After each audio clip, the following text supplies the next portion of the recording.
inspirasi atau idenya itu awal mulanya itu saya ingat pertama kali saya pingin makan brownies tapi kayak gimana ya, kayak di sini kok kayaknya nggak cocok gitu. Terus saya punya ekspektasi saya pingin brownies itu yang begini pas di sini masih belum ada waktu itu. Jadi dari situ kemudian saya belajar cari alatnya dulu. Pokoknya saya memang basicnya ini tidak ada, perken tidak ada sama sekali, kue masak saya tidak ada sama sekali karena saya jurusan akuntansi kan. Dari situ saya belajar begini, saya iseng posting di Facebook, banyak orang yang minta open order. Jadi awal mulanya di situ itu kalau nggak salah tahun 2021. Dulu saya itu kerja di salah satu optik. Nah, keluar dari situ saya nganggur sih. Jadi kerja di optik lumayan lama lah, 5 tahunan. 5 tahunan kemudian nganggur jadi ibu rumah tangga yang biasa. Kok lama-lama kayak jenuh.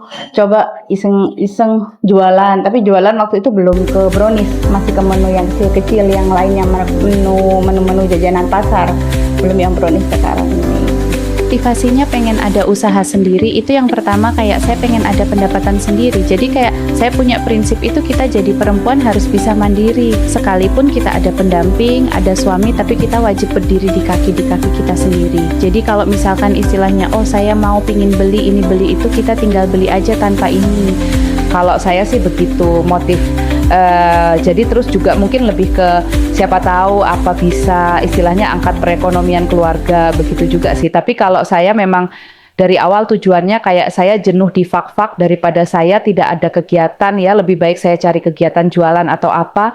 Pokoknya saya dulu itu banyak. Sebelum kue itu saya pernah jualan pakaian, sempat bikin kerajinan tangan, bros, jilbab, itu semua saya pernah lalu semua.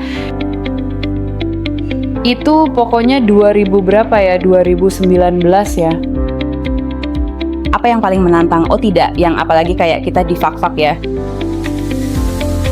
Yang paling pertama itu kita harus perang sama harga dulu. Kita harus, harga di fak-fak ini kan harga yang luar biasa. Terus kemudian belum lagi kalau misalkan tidak ada bahannya, tidak adanya, kita harus datangkan dari kabupaten sebelah. Jadi itu tantangan terberat sih. Kemudian juga kita sebelum terjun di dunia usaha ini, kita harus punya siap mental. Jangan sampai ada pemikiran nanti orang tiru, bagaimana itu tidak boleh jadi. Pokoknya kita harus siapkan mental dulu, set. Oke, ini enak, ini kita jual. Kalau saya begitu, pokoknya tantangannya tadi, masalah harga dan bahan di Papaka ini yang luar biasa. Bahan gue udah ambil dari, jadi kalau misalkan di Papaka udah tidak ada, tapi kebanyakan semua ambilnya dari luar. Karena memang di Papaka tidak ada. Tantangan tadi kan berupa pertama, harga terus kan biasa ya, kalau namanya usaha terus nge-booming, nge-viral, pasti kan banyak orang yang ikut. Nah itu sudah itu tantangan berikutnya itu di situ. Jadi kayak mulai ada yang ini ikut jualan, ini ikut jualan. Kalau mental, sempat mental jatuh. Tapi saya pikir ya udahlah, kan saya juga dapat ide itu juga dari orang lain, bukan dari saya sendiri. Saya juga nyatet mungkin dari TikTok kah, dari mana kan begitu. Jadi kayak legowo aja, yang penting sudah rezeki masing-masing, saya bilang begitu. Yang penting kita tetap konsisten sama resepnya kita sendiri, sama hasilnya kita sendiri. Jadi jangan sampai yang ada pemikiran ini ikut-ikutan saya, jadi malah jualan itu nggak bisa, nggak boleh. Modal awal nominal lupa ya, tapi yang jelas waktu itu saya hanya punya di oven hock, cuma satu. Itu pun oven kompor yang nomor 3 kalau enggak salah. Harga dulu saya beli dengan kasar berapa ya, 500 atau 400 itu oven. Jadi pertama kali saya pakai itu aja waktu itu open order di lebaran 2020 berapa ya, 2021 atau 2022. Itu jadi cuma pakai modal oven hock itu aja. Kalau sekarang malah oven hock udah nggak berfungsi, udah upgrade ke oven listrik. Modal itu tadi. Jadi kalau saya kan sebetulnya saya akuntansi ya. Jadi kan untuk masalah kewirausahaan, masalah modal lain. Jadi modal yang tadi yang saya dapat saya putar terus-terusan. Jadi modal utama berapa saya putar lagi, sampai ya alhamdulillah sampai sekarang. Dulu saya pertama kali jualan itu coklat setengah kilo itu bisa 1 minggu. Sekarang satu hari 1 kilo lebih. Jadi memang ya alhamdulillah pokoknya gitu. Jadi masalah modal diputar. Jadi modal ini tadi sekian, saya punya keuntungan sekian. Keuntungan ini tadi saya tambahkan di modal untuk belanja bahan lagi, lebih banyak lagi. Jadi begitu. Baik brownies crispy, baik brownies sekat. Itu sih yang luar biasa. Pokoknya brownies aja ini brownies sekat sama brownies crispy. Brownies sekat tok ini kemarin selama 2 minggu habis coklatnya 60 kilo. Brownies sekat ini bersama brownies sekat brownies crispy yang di toples sana itu. Kan bisa di video kalau mau lihat kan bisa. Alhamdulillah tiap tahun itu luar biasa antusiasnya. Saya ingat sekali ya waktu itu open order untuk Idul Fitri atau Natal atau Idul Fitri pokoknya hari raya saya lupa. Itu pesanan cuma di 30 loyang. Itu habis 30 loyang naik jadi 60 loyang. 60 loyang naik jadi 90 loyang, 90 loyang naik jadi 120 loyang. Dan terakhir ini tembus di 160 loyang. Jadi setiap tahun peminatnya alhamdulillah terus bertambah dan yang pelanggan bahkan saya ingat sekali pelanggan yang pertama order di tahun 2021 sampai sekarang mereka masih tetap order.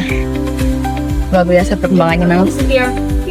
Tapi ya gitu kalau misalkan setiap hari saya kayak jeda-jeda mungkin 2 hari sekali, tapi kalau misalkan pas lagi time-nya rame ya saya setiap hari. Tapi memang boomingnya pas hari raya, pas meledak-meledaknya itu pas hari raya. Saya kebetulan saya pengguna Facebook, jadi saya pemasarannya di Facebook. Pokoknya nomor 1 itu saya di media sosial karena saya orangnya kayak yang malas di luar kan ya ada ini. Jadi saya pemasaran cuma di Facebook aja.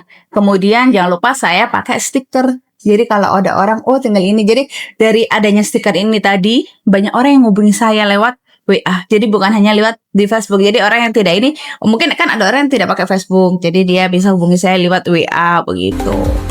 Besar sekali perannya karena saya semua pesanan itu bayangkan 160 loyang cuma berdasarkan dari Facebook, bukan dari yang by WA, tidak, rata-rata semua dari Facebook. Jadi kalau misalkan ini saya hubungi orang yang lewat Facebook saja. Bahkan orang kenal saya itu kenalnya di Facebook, bukan kenal di dunia nyata. Banyak yang nggak tahu saya, tapi kalau udah sebut ini Mbak Lila, ya udah itu mereka tahunya saya di Facebook saja, nggak tahu di dunia nyata. Alhamdulillah responnya luar biasa sekali. Bahkan kayak mereka kalau mereka udah yang order 1 kali biasanya mereka order lagi, berarti kan mereka cocok ya. Ya alhamdulillah maksudnya masih bisa diterima di lidahnya masyarakat. Kadang ya juga kayak takut kira-kira berubah rasa nggak ya, masih rasa takut itu ada. Tapi alhamdulillah sekarang responnya memang luar biasa, apalagi kalau momen-momen hari raya begini meledak sekali. Hampers ada juga. Terus apalagi orang luar kota aja kalau yang udah berteman dengan saya, mereka hubungi saya, Mbak bisa kirim hampers untuk orang ini, alamat di sini. Mereka tinggal chat saya, baru saya kirimkan ke orangnya.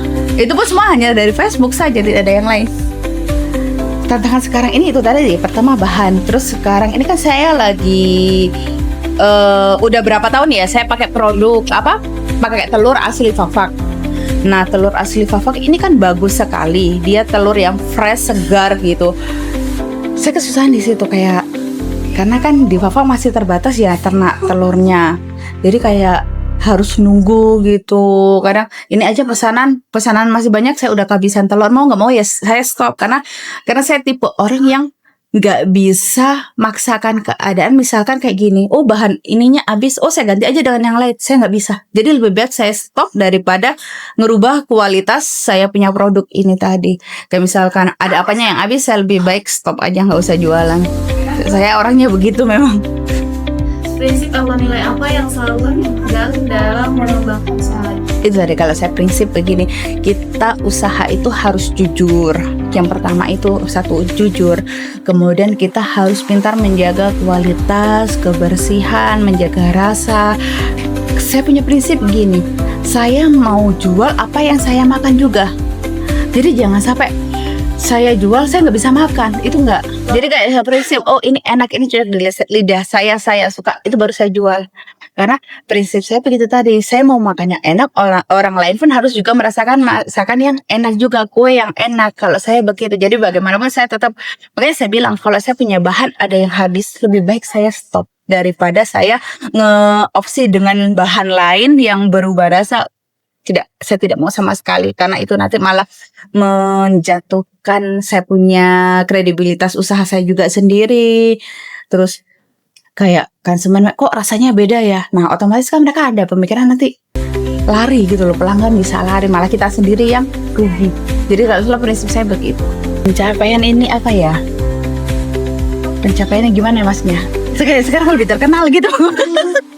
Nah, pencapaiannya itu tadi, alhamdulillahnya saya kayak mau beli apa saya tanpa harus minta di suami, tidak usah, sudah bisa beli sendiri begitu. Kemudian ya alhamdulillah udah mulai bisa tabung menabung, terus ya adalah pokoknya alhamdulillah sekali. Saya itu angan-angannya saya punya brownies itu kayaknya lebih utama ke brownies ya. Sebetulnya kan produk saya itu ada bakso, ada brownies. Kalau bakso kan masih baru-baru, jadi kayaknya lebih ke fokus ke brownies. Itu ada satu yang pingin saya bikin, itu brownies crispy. Pinginnya brownies crispy itu saya edarkan di toko-toko, di minimarket, di Favo begitu. Saya titipkan begitu, tapi kayak saya masih ragu juga. Masih ragunya itu kan kayak tenaga saya ada nggak? Karena kebetulan saya kalau misalkan hari-hari saya kerja sendiri. Kalau pas momen hari raya baru panggil orang untuk bantu, jadi begitu. Ya mudah-mudahan brownies ini masih terus eksis setelah siapa tahu nanti tahun depan bisa tembus di 200 loh ya. Kedai begitu, outlet gitu kayaknya enggak, karena saya kan masih kecil, jadi kayak belum ada pemikiran begitu. Karena memang tujuan awalnya kan iseng saja, yang cuma belajar karena tidak ada di sini. Kemudian saya posting di Facebook, banyak yang mau, sudah saya jual. Tapi kalau sampai detik sekarang disuruh buka outlet, disuruh buka warung, saya memang tidak ada, cukup dari online saja. Yang penting kalau kita mau usaha itu jangan takut, jangan punya pemikiran nanti orang lain tiru bagaimana itu. Kemudian pintar-pintarlah memutarkan modal. Jadi misalkan, pokoknya pisahkan aja antara uang pribadi sama uang modal. Jadi uang modal tadi ini kita dapat untung berapa, kita tambahkan lagi di modal. Ini tadi untung dapat berapa, kita tambahkan lagi di modal. Terus kemudian tetap jaga kualitas, itu yang nomor satu. Karena bagaimanapun pasti pelanggan akan nyari kalau kita kualitasnya luar biasa. Jadi pokoknya jangan takut lah istilahnya, berani nekat saja. Saya aja kayak kemarin ini kan, ini kayaknya 60 kilo nggak bakalan habis coklatku. Saya kayak gitu kan, kayak sempat ada rasa down begini. Oh tidak, tetap saya bikin ya, alhamdulillah habis 60 kilo. Harganya, kalau yang ini kan brownies sekat 36, ini isi 36 potong, harganya 155.000. Kalau yang ini isi 25, harganya 125. Kalau yang ini brownies ekonomis, dia sama adonannya, cuma versi ekonomis saja kan lebih kecil. Ini harganya 50. Kalau yang ini sekat 18, dia separuh dari sini, 80.000. Jaga kualitas itu nomor satu.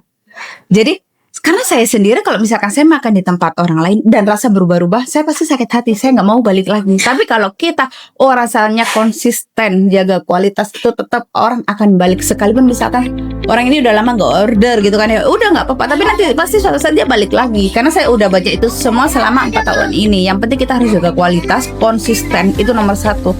Nggak bisa kita hari ini istilahnya, hari ini enak, besok kurang enak atau bagaimana. Masalah enak tidak enak kan sebenarnya relatif ya. Tapi kan kita sebagai penjual kita tahu, jangan sampai kita kayak menipu, istilahnya menipu pembeli. Oh ini kan bisa diakali dengan ini, nah otomatis itu bisa merubah rasa loh. Jadi saya nggak bisa begitu. Intinya harus jaga kualitas, kemudian kita harus amanah, jujur, itu insya Allah kuncinya akan berhasil terus.